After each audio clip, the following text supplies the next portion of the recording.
कल divine mall जो अपना यहाँ सेक्टर 10 के पास है, इसमें कल एक सुबह 9 बजे लड़ाई झगड़ा हुआ था। उसमें हमने मौके पर जा कर के अपने पुलिस अधीक्षक श्री नीतीश अग्रवाल जी के मार्गदर्शन में जो सीसीटीवी फुटेज है उसको चेक किया।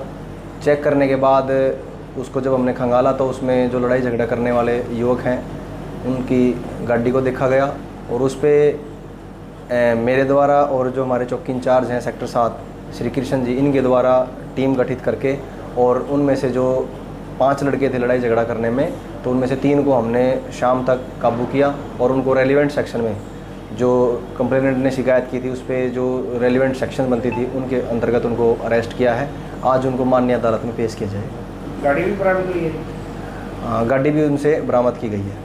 सर, मौके पे इनके पास कोई जो हथियार और डंडे कुछ मिला है? तो उसके लिए जांच जारी है। अभी माननीय अदालत में पेश करके जो भी आगे की प्रोसीडिंग है उसके हिसाब से आगामी कार्रवाई की जाएगी। सर, पीछे में कोई इनका कोई पता चला होगा? हाँ, उसके बारे में भी हमने जो है अपने थाना रिकॉर्ड से उनके बारे में सर्च की जा रही है। अगर उनके खिलाफ़ कोई भी ऐसा मुकदमा है तो उसके खिलाफ़ जो है लिखित में कार्रवाई की जाएगी अलग से। अंदर जो जिम है वहाँ से अमित कुमार गढ़ो का जिम करके जैसे ही निकला तो वहाँ पर पहले से बैठे कुछ शरारती तत्वों ने इस पर हमला किया, जिसकी रिपोर्ट पुलिस में की।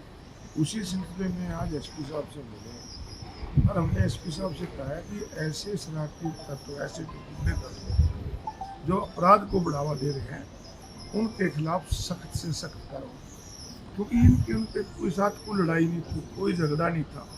और वो क्योंकि ये तो निकला जिम से 9 बजे और सीसी कैमरे में साफ दिख रहा है कि वो 8:15 बजे के करीब के वहाँ से बैठे थे।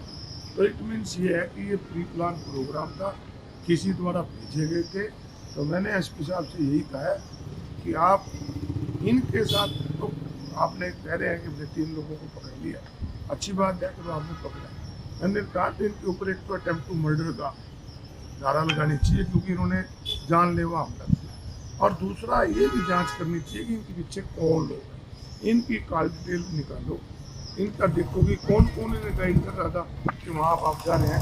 तो हमें पुलिस कप्तान की तरफ से पूरा आश्वासन मिला है कि आप निश्चिंत होकर जाएँ, हम इसमें पूरी कार्रवाई करेंगे। अगर इसी पीछे कोई और भी है तो उसके खिलाफ भी कार्रवाई करेंगे। मैंने उनको कहा कि ये सीएम सिटी है, सीएम सिटी में अगर इस प्रकार की घटनाएं घटेंगी तो निश्चित रूप से आपके ऊपर भी आँच आएगी। परंतु उन्होंने हमें आश्वस्त किया है, तो देखते हैं हम आगे क्या। लगातार ऐसी वारदातें होना आप कितना सही मान रहे हैं, क्योंकि तो एक वकील है, एडवोकेट के ऊपर भी हमला हो जाता है, आम जन के साथ क्या होता है? मैंने तो विधानसभा के अंदर कहा था कि अपराध लगातार बढ़ रहा है और अपराध जो बढ़ रहा है वो सत्ता पक्ष और विपक्ष और आम आदमी के लिए चिंता का विषय है। मैंने मुख्यमंत्री जी से कहा था, मुख्यमंत्री जी इसमें ये कह देना कि उस राज्य में इतना अपराध था, इस राज्य में, इसको कंपेयर मत करो। पुलिस का काम पुलिस को करने दो।